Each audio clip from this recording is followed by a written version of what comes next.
It isn't that they stopped working, it's that work stopped working. You've heard it 100 times. Gen Z doesn't want to work. They're entitled, they're soft, they quit the moment things get hard. An entire generation, the story goes, that would rather scroll than show up. And almost everyone nods along because it's an easy thing to believe. It fits a pattern as old as time. The older generation watching the younger one, certain the kids have gone wrong. But there's something underneath that story that almost nobody talks about. Because when you actually listen to the people being accused, they don't sound lazy at all. They sound tired, they sound like people who sat down and did the math. And what looks like refusal from the outside feels like something completely different from the inside. So let's say the thing no one wants to say out loud. They're not refusing to work because they're allergic to effort. They're refusing because the effort stopped adding up. Somewhere along the way, the trade that work was supposed to be, your time, your energy, your years, in exchange for a life, quietly fell apart. And a generation noticed. And here's what makes this hard to talk about.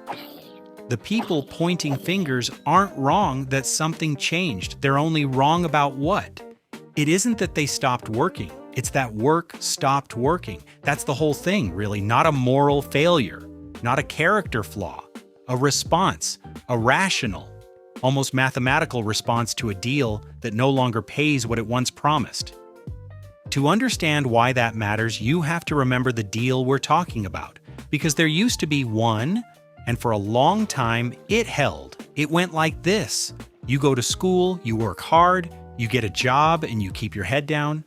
And slowly, year by year, your life gets a little better. You save, you buy a home, maybe you raise a family inside it. And at the end of all that effort, there's something waiting, enough to rest on, enough to retire with, enough to say it was worth it. Nobody ever signed this contract.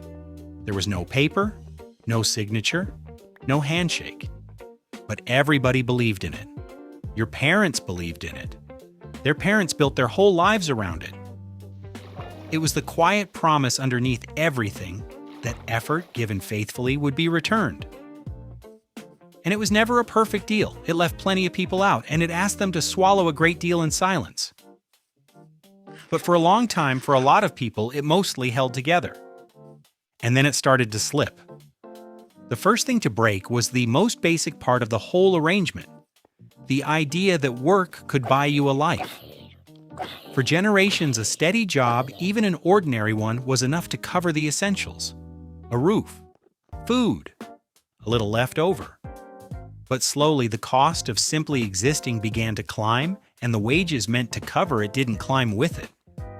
So you arrive at a strange new place where you can work full-time, do everything right, and still not afford the things your parents bought without thinking twice.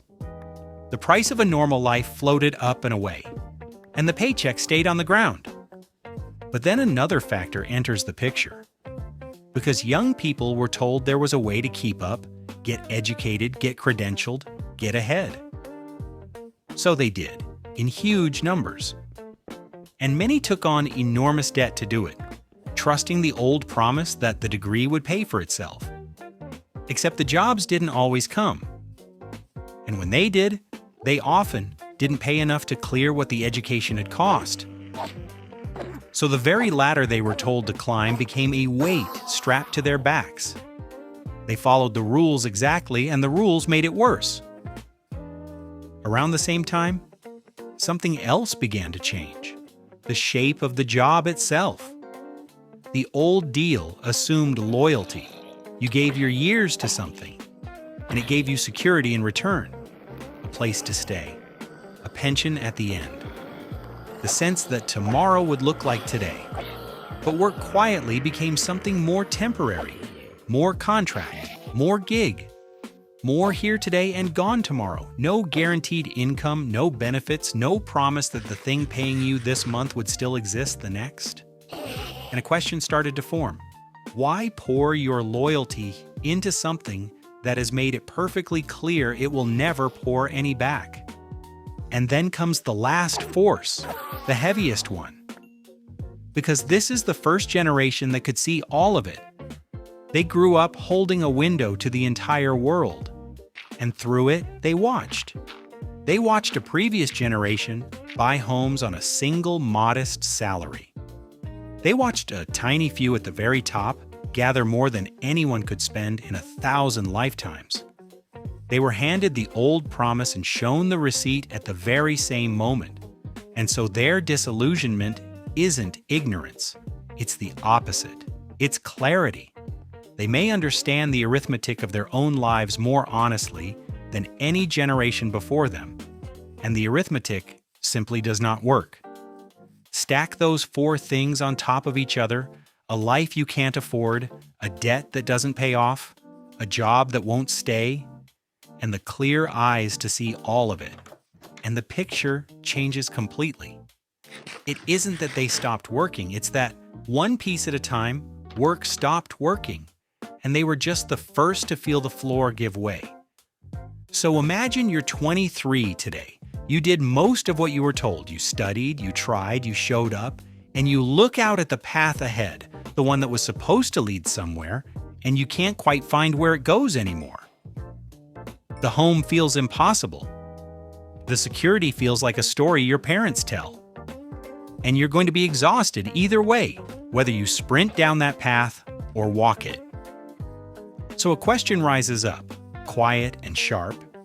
If working twice as hard won't get me the things that got everyone who came before me, then why am I pouring everything I have into this? But that might be the wrong question, because the real question was never whether this generation is willing to work. The real question is whether work is still willing to pay. And that's the part we keep getting backwards. It isn't that they stopped working, it's that work stopped working. And they were simply the first to stop pretending it hadn't. Which leaves us somewhere genuinely uncertain. Because a society runs on its quiet promises. The belief that effort will be returned is the thing that holds the whole arrangement together.